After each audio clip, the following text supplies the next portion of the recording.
नमस्कार दोस्तों, आज आपको जो हम बताने वाले हैं ये वरीयता क्रम में पूछा जाता है। ये भी क्वेश्चन लगभग हर एग्जामिनेशन में पूछा जाता है और बड़ा इसको नहीं समझेंगे तो बड़ा कन्फ्यूजन रहता है।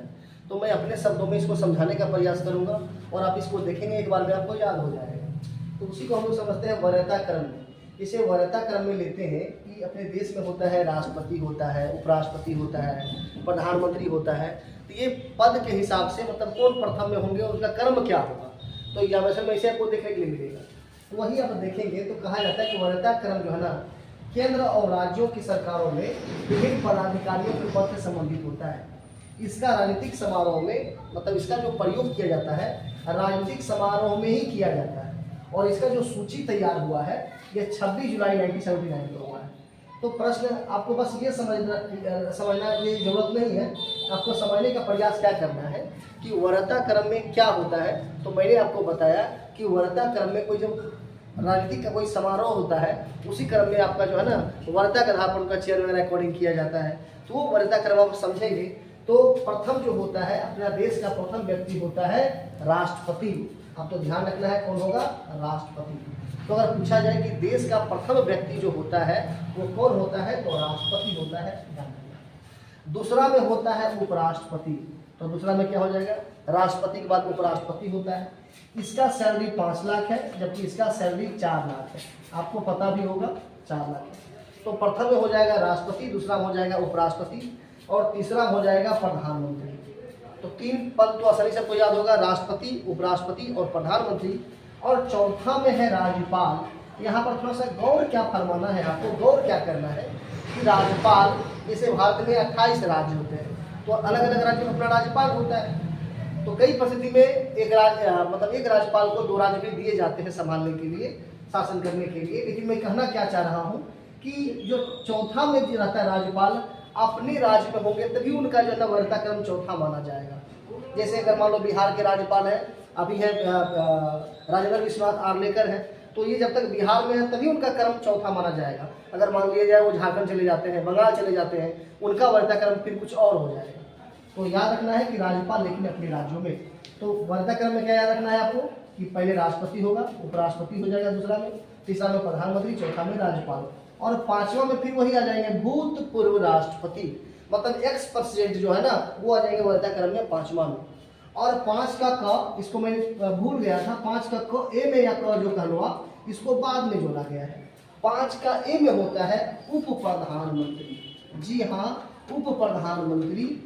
यहाँ पर और भी क्या बात ध्यान रखनी है, उप प्रधानमंत्री का जो है ना संविधान में इसका उल्लेख नहीं किया गया है। इसीलिए अगर कई बार पूछेगा कि उप प्रधानमंत्री का उल्लेख किस अनुच्छेद में है, कितना में क्या है नहीं है, तो संविधान में उल्लेख इसका नहीं किया गया है। एक विधि बनाकर मतलब कानूनी प्रक्रिया से एक पद बनाया गया है अपना देश को चलाने के लिए।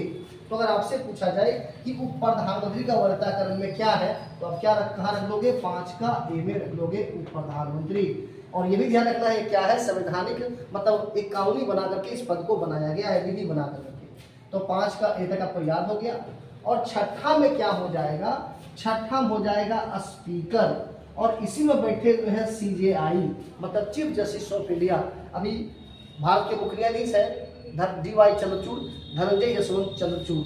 तो कहने का मतलब छठा स्थान है धनंजय यशवंत, मतलब जो सुप्रीम कोर्ट के मुख्य न्यायाधीश होंगे और स्पीकर होंगे, ये दोनों को वरीयता क्रम रखा गया है 6। तो आसानी से याद होगा, पहला में राष्ट्रपति, दूसरा में उपराष्ट्रपति, तीसरा में प्रधानमंत्री, चौथा में राज्यपाल लेकिन अपने राज्यों में, 5वां आपका हो जाएगा फिर एक्स प्रेसिडेंट हो जाएगा, 5 का ए हो जाएगा उप प्रधानमंत्री और छठा हो जाएगा तो वही स्पीकर, लोकसभा अध्यक्ष को ही स्पीकर बोलते हैं और CJI मुख्य न्यायाधीश। यहाँ पर और क्या ध्यान रखना है कि छठा में जो मुख्य न्यायाधीश होते हैं 6 का तुलना कर लेना है 9 से। इसका मतलब क्या होगा, आपको पता होगा कि भारत में हाईकोर्ट 25 है और सुप्रीम कोर्ट 1 है।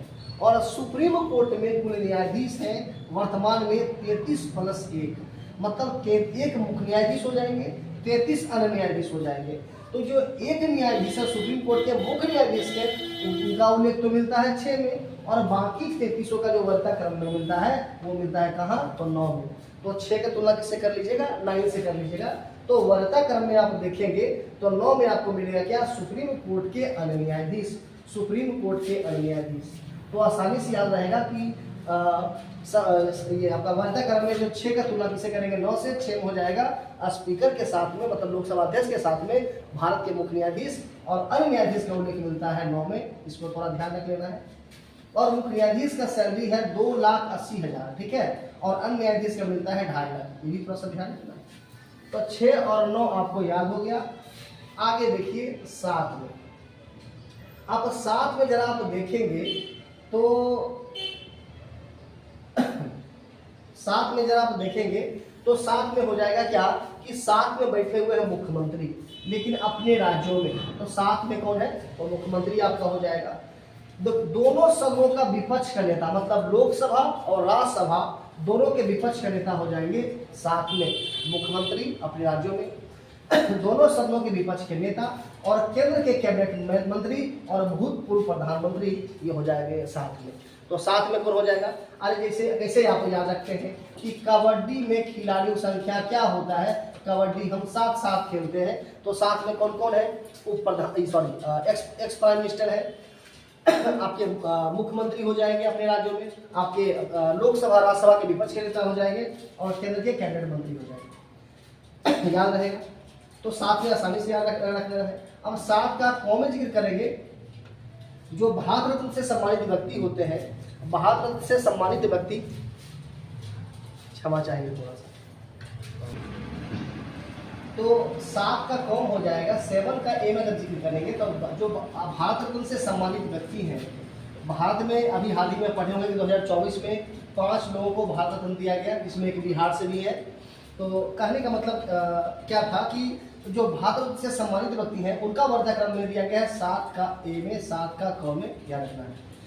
एक 5 का क था, 5 का ए या क कर लीजिए, उसमें क्या था, प्रधानमंत्री को उल्लेख किया गया था। 7 में ए है भारत रत्न से सम्मानित व्यक्ति। एक और मिलेगा 9 का क देखने के लिए, अभी देख लीजिए 9 का क में क्या है, 9 का क में है संघ लोक सेवा आयोग के अध्यक्ष, मतलब जो यूपीएससी के जो अध्यक्ष होते हैं उनका वरीयता क्रम में है 9 का क में। अब मुख्य निर्वाचन आयुक्त है उनका हो जाएगा वरीयता क्रम में 9 का क में। और एक कैग, आपको पता होगा कि कैग का उल्लेख जो है ना अनुच्छेद 148 में मिलता है, तो कैग का यह 9 का क में, कैग का 9 का क में। तो 9 का क में क्या कितना व्यक्ति आ जाएंगे, 3 आ जाएगा, संघ लोक सेवा आयोग के अध्यक्ष, मुख्य निर्वाचन आयुक्त और कैग, ये तीनों का वरीयता क्रम मिलता है 9 का क में। तो 5 का क में क्या हो जाएगा, प्रधानमंत्री। 7 का ए में क्या हो जाएगा, भारत रत्न से सम्मानित व्यक्ति। और 9 का ए में क्या हो जाएगा, यूपीएससी के अध्यक्ष, संघ लोक सेवा आयोग के अध्यक्ष, मुख्य निर्वाचन आयुक्त और कैग। इसका अलग अलग मतलब जो बाद में जोड़ा गया होगा, इसीलिए इसमें ए बी सी करके जोड़ा गया है, ए करके जोड़ा गया है। तो 7 तक आप समझ गए होंगे। देखिए 8 में क्या होता है, वरीयता क्रम में 8 में जिक्र करेंगे, काफी आसान है, इसको थोड़ा समझ लीजिएगा, आसान हो जाएगा। जैसे 8 में अगर बात करेंगे, जैसे पूछेगा आपसे ना कि जिम्नास्टिक में खिलाड़ियों की संख्या कितना होता है, तो जिम्नास्टिक में नंबर ऑफ जो प्लेयर होते हैं वो होते हैं 8। कितना होता है, 8। क्योंकि जिम हम कब जाते हैं, जब हमारा वेट बढ़ जाता है, पेट निकल जाता है, वेट बढ़ जाता है। वेट से क्या रखना है, 8, मतलब जब पेट निकल जाता है तब हम जाते हैं जिम। तो कहने का मतलब क्या है, शरीर से बाहर निकलता है पेट। तो यहाँ रखना है क्या कि मुख्यमंत्री जब अपने राज्यों में हो तब तो स्थान था 7, लेकिन अपने राज्यों से बाहर हो तब आ जाएगा कितना में, बाहर, मतलब बाहर आएगा 8। इसे राज्यपाल था, तो राज्यपाल वरीयता क्रम में क्या था, स्थान 4था था। राष्ट्रपति, उपराष्ट्रपति, प्रधानमंत्री 4था में राज्यपाल, लेकिन वो अपने राज्यों में, लेकिन अपने राज्यों से बाहर रहेंगे तब आ जाएंगे कहाँ, आ जाएंगे आपका 8 में आ जाएंगे। आपको पता होगा कि अलग अलग राज्यों का, अलग अलग देशों में क्या होता है, एम्बेसडर होते हैं, तो भारत से बाहर होते हैं, तो वो भी आपका आ जाएगा कितना में, वरीयता क्रम में 8 में आ जाएगा। राजदूत उसी को बोलते हैं। राष्ट्रमंडल के जो अलग अलग मेंबर होते हैं भारत से बाहर, तो भारत से बाहर जो भी रहेंगे, मुख्यमंत्री अपने राज्यों से बाहर, राज्यपाल अपने राज्यों से बाहर, आपका राष्ट्रमंडल के मेंबर भारत से बाहर होते हैं, राजदूत होते हैं, ये सब आ जाएंगे कितना में, ये सब आपको आ जाएंगे संविधान, ये सॉरी वरीयता क्रम में आ जाएंगे 8 में, ये ध्यान रखना है। और 9 पहले मैंने बता दिया था कि 6 की तुलना 9 से कर लीजिएगा कि 6 में स्पीकर है और सुप्रीम कोर्ट के मुख्य न्यायाधीश है, अन्य है 9 में। 9 का को मैंने बता ही दिया था, 9 का को में क्या हो जाएगा, संघ लोक सेवा के अध्यक्ष, मुख्य निर्वाचन आयुक्त और कैग। तो आपको 7, 8, 9 तक हम लिखेंगे। आगे अगर बात करते हैं, आप देखिएगा तो आप देख लो कि पहले 12 आप देख लो, 12 में क्या होता है। जैसे अगर 12 में अगर जिक्र करेगा ना, तो 12 में आपको मिलेगा क्या, जैसे आपको मैंने जब बताया होगा कि 3 दिवस मैंने आपका बताया होगा, 3 दिवस। वो 3 दिवस क्या होता है जैसे 15 जनवरी को स्थल सेना दिवस मनाते हैं, आपको 8 अक्टूबर को वायु सेना दिवस मनाते हैं, 4 दिसंबर को नौसेना दिवस मनाते हैं। तो स्थल सेना का सबसे बड़ा पद होता है जनरल। क्या हो जाएगा? जनरल हो जाएगा। आगे का जिक्र करेंगे, आपका वायु सेना का सबसे बड़ा पद होता है एयर चीफ मार्शल होता है, एयर चीफ मार्शल होता है। और इसका आपका हो जाएगा वायुसेना का एडमिरल, एडमिरल, एडमिरल। तो मैं कहना क्या चाह रहा हूँ दोस्तों, मैं कहना ये चाह रहा हूँ कि जनरल के समान रैंक वाले जो आ जाएंगे उनका हो जाएगा वरीयता क्रम में 12। तो जनरल और उनके समान रैंक वाले का क्या आ जाएगा? आपका आ जाएगा 12वां स्थान आ जाएगा वरीयता क्रम में। 9 का पता को पहले याद है, 12 आपको याद ही हो चुका है। अब आ जाइए 10 और 11 आपका बचा है। तो 11 में क्या जिक्र करेंगे कि भारत का महानवादी, जैसे भारत का महानवादी, देश का सबसे बड़ा विधि सलाहकार जो होता है, इसी को बोलते हैं इसमें अटॉर्नी जनरल ऑफ इंडिया। तो भारत का महानवादी का उल्लेख मिलता है ये वरीयता क्रम में 11 में, ये याद रखना है।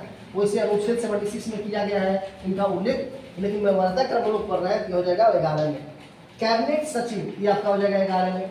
उपराज्यपाल, उपराज्यपाल केंद्र शासित प्रदेश में क्या होते हैं? उपराज्यपाल होते हैं, इनका वरीयता क्रम आ जाएगा 11 में। तो याद रखिएगा कि भारत के महानवादी, उपराज्यपाल केंद्र शासित प्रदेश में, और कैबिनेट सचिव कितना वरीयता क्रम में आ जाएगा? 11 आ जाएगा।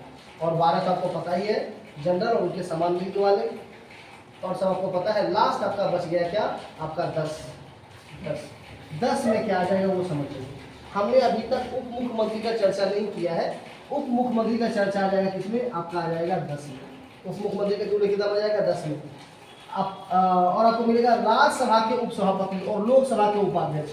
जैसे स्पीकर तो 6 हो गया लोकसभा का, और लोकसभा का उपाध्यक्ष आ जाएगा कितना आ जाएगा? 10 में आ जाएगा। राज्यसभा के उपसभापति, सभापति तो राज्यसभा के सभापति तो उपराष्ट्रपति होते हैं, तो उनका वरीयता क्रम में दूसरा आ जाता है। लेकिन यहाँ बात कर रहा है राज्यसभा के उपसभापति, इसमें आ जाएगा 10 में। नीति आयोग के जो सदस्य होते हैं इनका भी वरीयता क्रम आता है 10 में ही आता है। राज्यों की जो उप मुख्यमंत्री होते हैं इनका भी 10 आ जाता है। और केंद्र के जो राज्य मंत्री होते हैं इनमें भी आ जाता है, वरीयता क्रम में 10 ही आ जाता है। तो आई होप इसको 1-2 बार आप देखोगे, अपने को नंबर समझ लोगे तो आसानी से आपको याद हो जाएगा। आई होप आपको अच्छा लगा होगा। Thank you.